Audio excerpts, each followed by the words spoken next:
Thank you, Senator. Thank you. Our next speaker is Assemblymember Dupre. Good afternoon, Commissioner. Good afternoon, Assemblywoman. Before I start, I would really be remiss. Several people have already spoken about the event that happened in my district in June, and I want to extend my thanks to you personally, Commissioner, to your administrative staff for your tremendous cooperation during the most difficult 23 days that I think probably the Department of Corrections, certainly anyone in my district, has ever had to endure. We're glad it didn't go on any longer. I might have asked all of you to register to vote, so, but I know you were all there, and you were there a lot and for a long time, and your support was greatly appreciated. Thank you, Senator. And continues to be. A couple of the senators mentioned the IG report, and I can tell you that there's no one waiting for it more than I am in the state legislature, as well as several hundred of my constituents. I know, Commissioner, that we share our concern on safety issues. Certainly there are, and again, there's been some talk about the assaults. The media seems to want to certainly talk a lot about the inmates, the assaults on inmates, and none of us condone those. I've also seen way too many assaults on our correction officers. And could you just, again, and I hate to ask you to repeat, but so that I'm clear on what your recent initiatives are to enhance the safety of our correction officers in these facilities? Well, among the other things that we're spending some money on for new equipment are these portable metal detectors that we are issuing in our maximum security facilities to start with. They are much better than the fixed areas because the inmates know where the metal detectors equipment is now. These we can put and move about and therefore effectively conduct metal detection searches on inmates, which is one of the things that we think will help significantly. I mentioned the intention to get rid of the cans, the intention to get secure vendors as being the only way that goods can come in. This will mean changes in our package rooms because we're one of the few states that continues to allow packages from anyone, and with new technology, people can disguise and seemingly a can of vegetables from the store, anything. We have great security staff that review these, and they're terrific sometimes at finding them, but no matter how diligent they are, things get in. Scalpel blades get in. All those kinds of things present a safety threat to our staff and to other inmates. And we continue to regularly meet with our partners in the unions to hear what their suggestions are. And we're looking at things also to de-escalate situations. We want to introduce pepper spray into the department to see how that works. That may be a way of safely diffusing a situation. A lot of other jurisdictions use that. We have de-escalation training. We're sharing that with the unions now. We're rewriting our policies. We're going to get their feedback before we put anything out. But we recognize that everybody's in this together. You know, nobody has the single answer to every problem. The only answer is that everything requires either hard work or a lot of hard work. But we're willing to do it together and get the job done. Thank you. And I also want to address something that is, I think, difficult. I'm sure it's difficult for the department, difficult for me, but we recently had a very well-respected sergeant in one of my correctional facilities who committed suicide. He left behind a loving family and certainly co-workers in shock. It's one more example of the incredible stress that our correctional officers face every day. About 6 years ago, a retired corrections lieutenant who's a personal friend of mine came to my office in Plattsburgh, and he actually broke down talking about the flashbacks, the depression that he went through soon after his retirement. Coincidentally, that same day I was having lunch with a couple of psychologists who started talking to me about their wanting to work more with veterans. And I asked them to start working with our correction officers. They've done that. I introduced the two of them. They've had great success with PTSD programs. I think we need to be very open that our correction officers, certainly some who are currently working, but those who retire, are facing PTSD the same as our veterans are. We have now in the North Country and the Plattsburgh area trained local licensed mental health counselors. They recently held a seminar.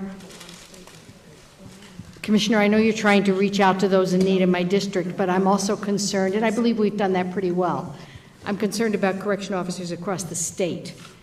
And can you just tell us about what the department is doing to address the stress that these officers are facing? And I worry about their stress, the stress of their families. Sure. And I commend the gentleman that started that program. I read the article on it. I think it was very impressive.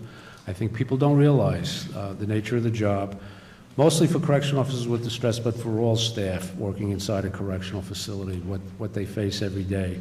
And they internalize it a lot, and that can build up over time. 2 years ago, I was concerned about the uptick in suicides among our staff, so I put out a notice to all staff. We had worked to give out some materials to our EAP coordinators, resources to refer people to. The notice I created was with help from my assistant commissioner in charge of mental health services, where we basically explained depression is something that can affect anybody. And when you reach that state where you think the only solution to your problem, you're so depressed you think the only solution to your problem is to take your life, it's a very unfortunate circumstance. There are countless individuals alive today who were at that stage, but got help in time, and now they're living healthy and productive lives. So in my notice 2 years ago, I urged that, if you see a fellow worker that's at risk, take advantage of these materials. They have resources in the community. Now, more recently, we are working with our partners in ISCOBA and the Governor's Office of Employee Relations. We are using joint labor management funding. They've selected a vendor who's going to roll out a training program to our union stewards and EAP coordinators on how to prevent suicide. Suicide is a terrible tragedy, and we owe it to the hardworking men and women, both inside our institutions and in the communities, to do everything possible, get them help before these tragedies reach fruition.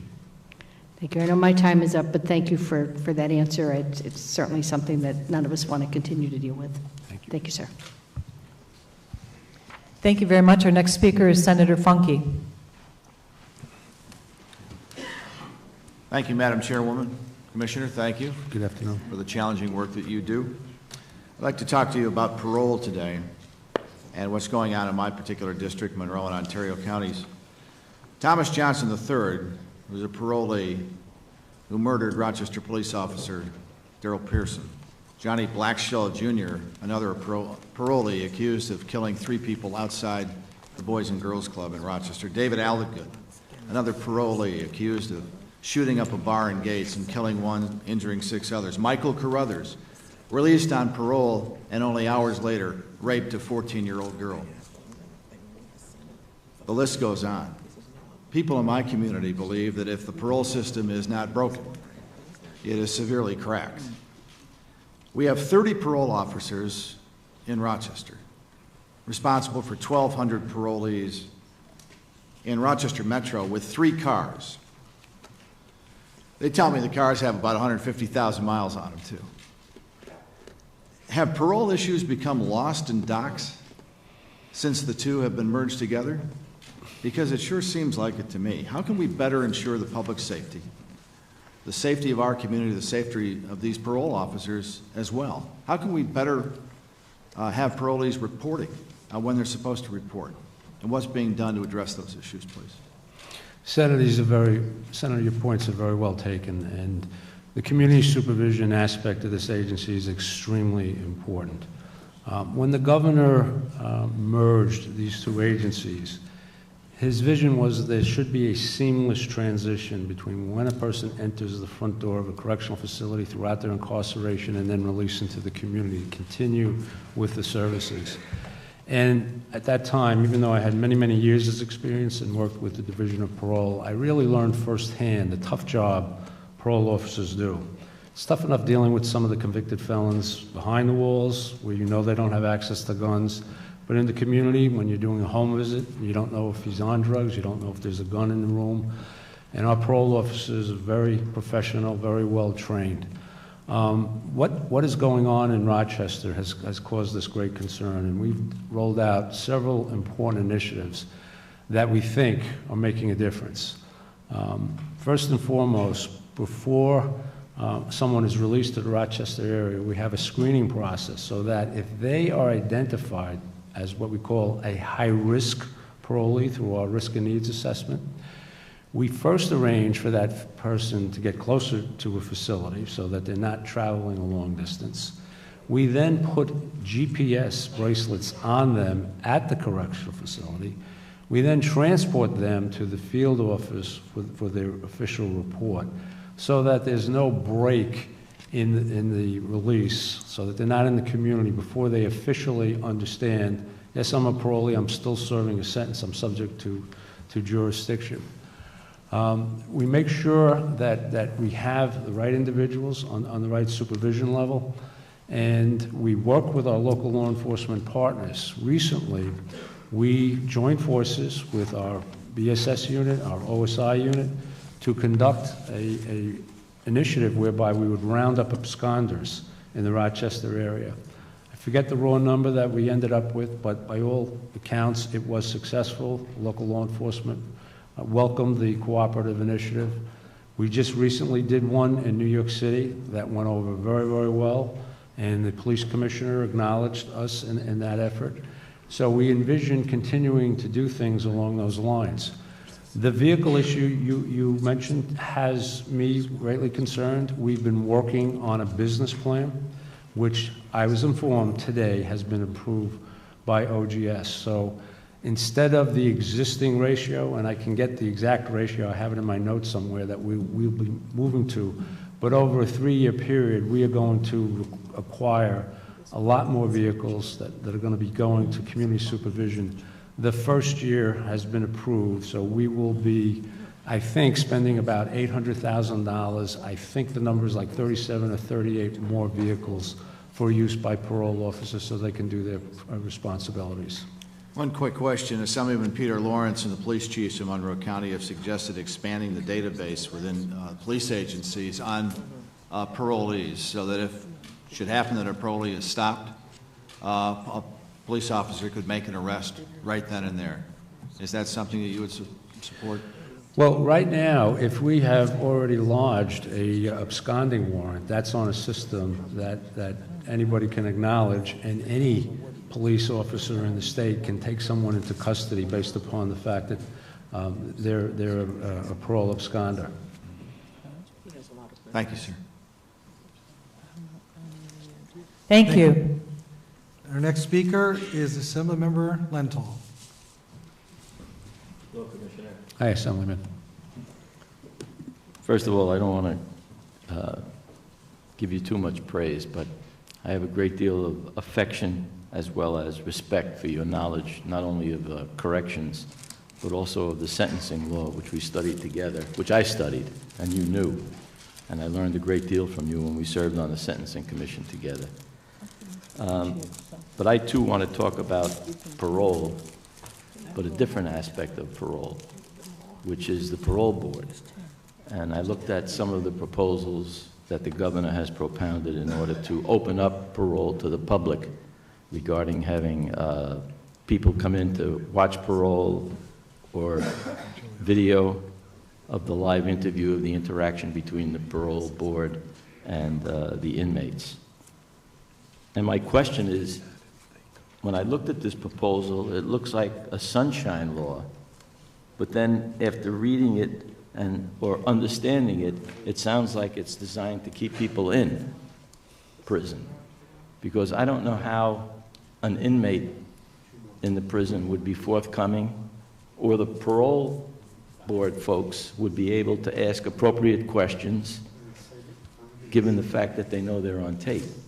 And furthermore, if the public heard the details of the crime, the parole board may be unwilling to release anybody because they'd be afraid to. So I'm just wondering how and why we have this proposal in the budget. Well, I think what the governor was responding to was the concern by a lot of individuals in the community who get frustrated at repeated denials of parole. And they want to make sure that the parole board is weighing all of the appropriate factors that they're obligated to weigh under the law.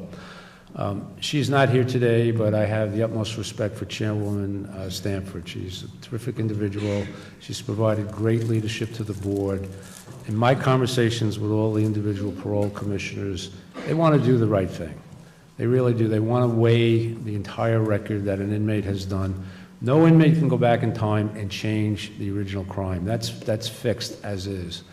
But they want to be judged on what they've done over the course of their incarceration. So we've certainly, my job, and this was part of the merger, is to make sure they have all the resources they need to do their job, but their decision-making still has to be independent from me. The decisions of the ALJs have to be independent. One of the things that we're exploring is potentially using outside lawyers in some role to assist the inmate with the preparation of his packet.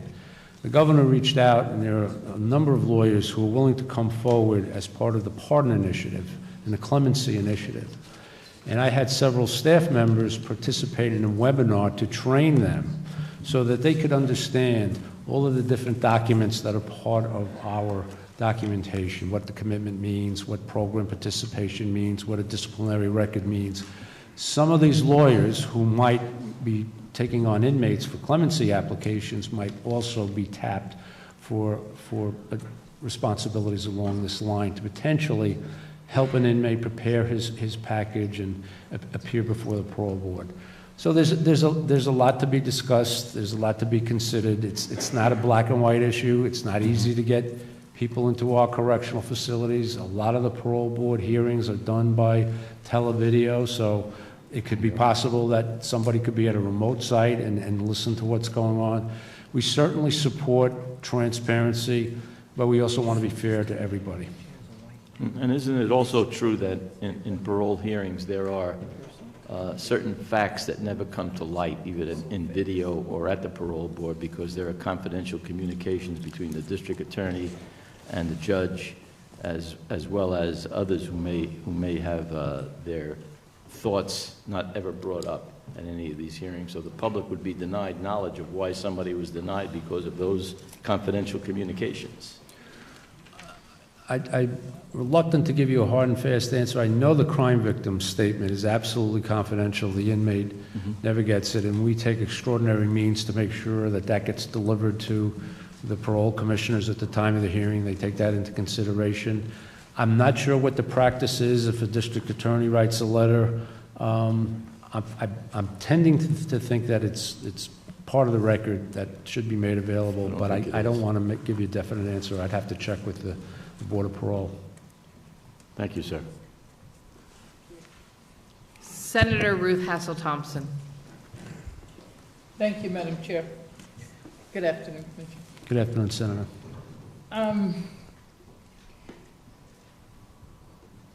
I know there was mention made of both Hudson and Coxsackie's correctional facilities, but just a couple quick questions, follow-up questions, really. What would be the impact? You talked in your presentation about $300 million in the capital budget, and some of that is going to be for the renovation and the re-engineering of Hudson. What impact is that going to have on services provided to inmates that are currently at Hudson? Well, eventually the inmates that are currently at Hudson are going to be moved to other facilities. The first phase of the construction project is slated to be completed so that we can start to move 16 and 17-year-olds there by August. We want to move as quickly as possible.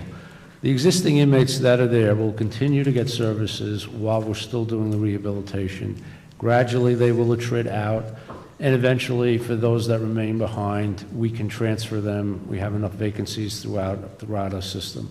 So we do not envision that as being a challenge to us.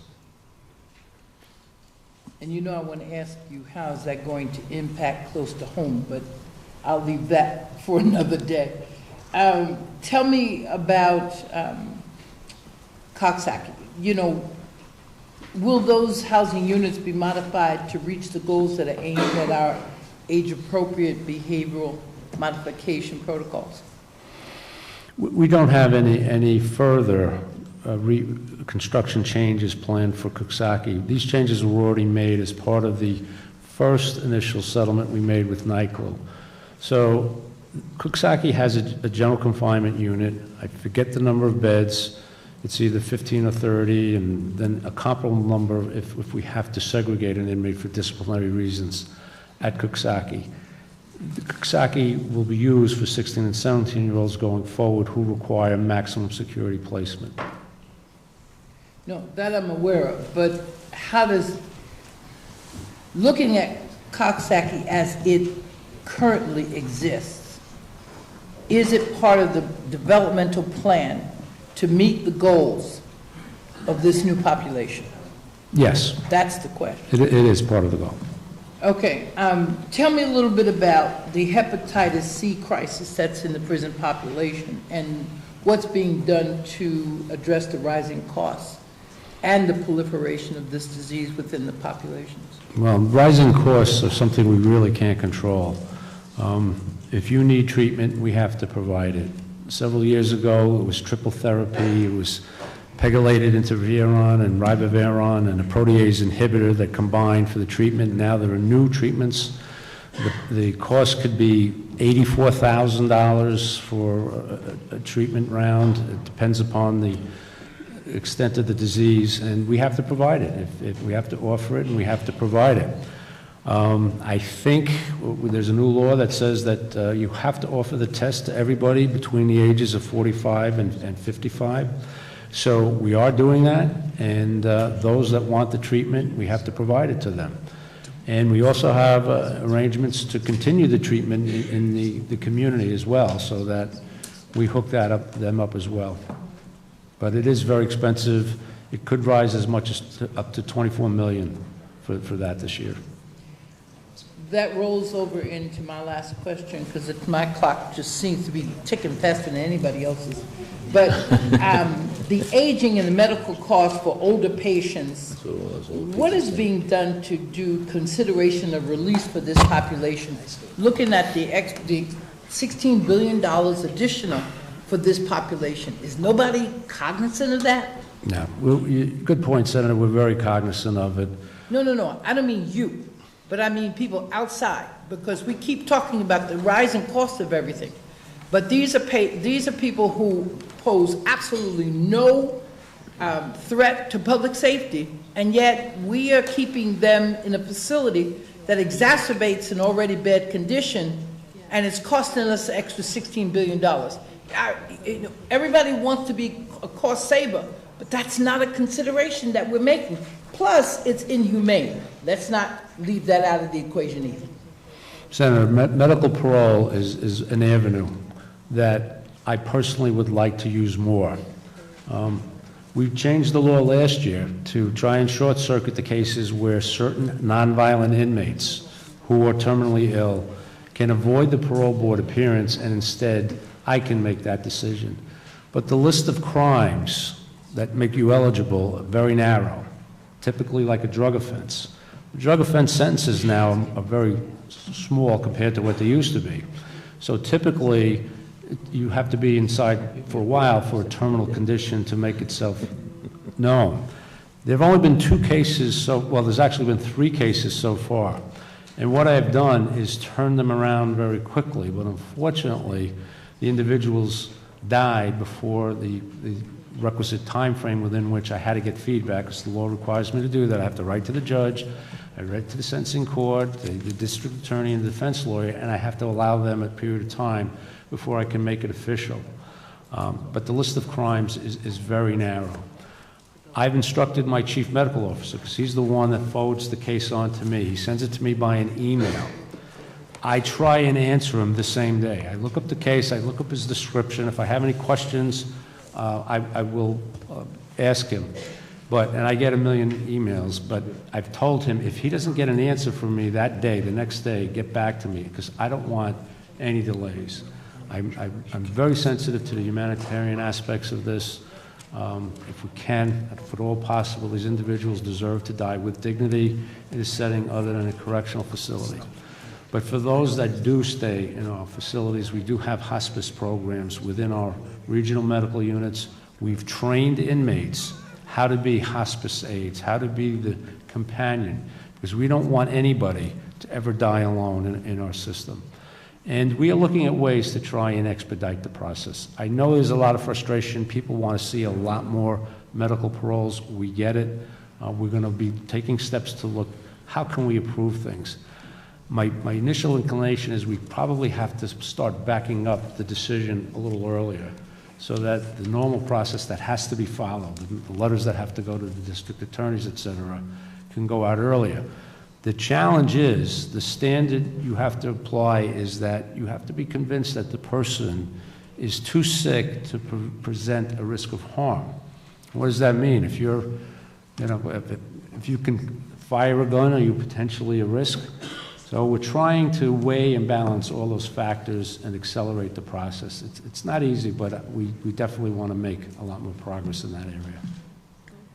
Thank you, Commissioner. Thank you. We've been joined by Assemblymember Richardson, and we will now hear from Assemblymember Graff. Hi, how you doing, Commissioner? I'm going to be kind of short here because it's been a long day. Can you tell me the percentage of your inmates that are coming into the system that are opiate addicted or have a heroin addiction? Do you have a percentage number? I can't tell you a percentage that are coming in opioid addicted. I might be able to. I know that just the inmates coming in with a substance abuse need is very high. So at some point we have to put them in some kind of drug treatment program. But heroin is a serious concern. I have had inmates die of overdose inside the institutions. We've had parolees die of overdoses. So the two initiatives I described, we think, will be helpful. We have a program whereby inmates who will shortly be released, it's a program we develop in partnership with the Harm Reduction Coalition and the Department of Health. We train them on naloxone kits, and then we offer it to them as they're leaving free of charge. And we know that there have been a couple of instances where parolee has used this naloxone kit to bring someone back to life who is apparent overdose from heroin.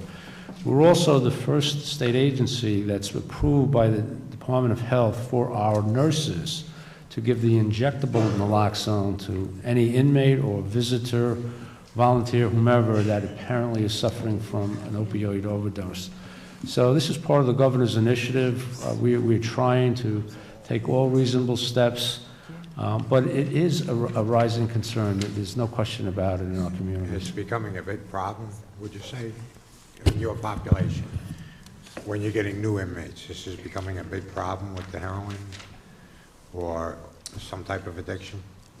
If I heard your question correctly, you're asking if I have a problem? No, has this been an increasing problem as Yes, far as yeah. people In general, I would say it's been an increasing problem. All right, now the Vivitrol that you said you're giving some inmates Vivitrol, once they're released, are they released into a program or are they just released? This is a pilot program that we've started at Edgecombe in conjunction with Odyssey House and, of course, our partners at Oasis. And the program is for parolees, actually, who've relapsed on heroin. And we have this parole diversion program. We can put them in for 45 days at Edgecombe. So while they're there, recognizing that they have this problem, this addiction, this drug, if they voluntarily will take it, coupled with all of the counseling that we're going to give them in the community, will block the effects of opioid as well as the euphoria from drinking alcohol. So we've just started this. We've mapped it all out. There's a lot of things that had to be lined up. The physician that's going to give the injection at Edgecombe, the follow-up injection in the community if they follow up accordingly, the identification that they have to wear. We've just lined this all up. We haven't yet had a test case, but it is something that we are hoping, if it produces positive results there. We also have PD programs at Hudson and at Orleans for the parole violators who have this opioid relapse come into our system, and then we'd offer that as a means of trying to block the effects and deal with their addiction. Now, the Vivitrol, are you able to buy that in bulk when you bring it? Because I know it's like $1,000 a shot. Yeah, I think that's being supplied by Odyssey House. This is not a department expense for that. Okay. Thank you very much. Thank you. Our next speaker is Senator Kruger. Good afternoon. Captain Senator. You talked about the mental health issues in the prisons in your testimony. What's your estimate of what percentage of the prisoners in docks are suffering from mental illness? That number keeps growing. We've crossed the 10,000 number. We have over 10,000 on the caseload. I think it's 19% of our population now that are on the OMH caseload.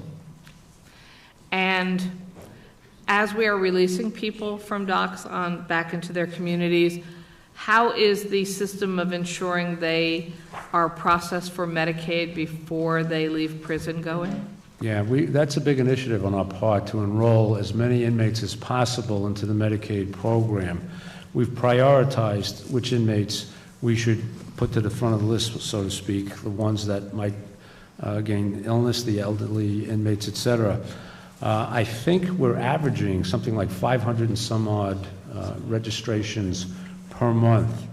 And another big initiative that we have that came out of the Reentry Council, the Governor's Reentry Council, their suggestion, and we were able to coordinate this with our Department of Health partners, is that we will be able, sometime this year, in the not-too-distant future, to activate the Medicaid card prior to release. I think it's 30 days prior to release. That will help us greatly with placements. Will help us with the elderly inmates that we're trying to place into nursing homes, because some of them want the inmate on Medicaid with his card prior to leaving. It'll help us hook up with certain services in the community. So we're very hopeful about that.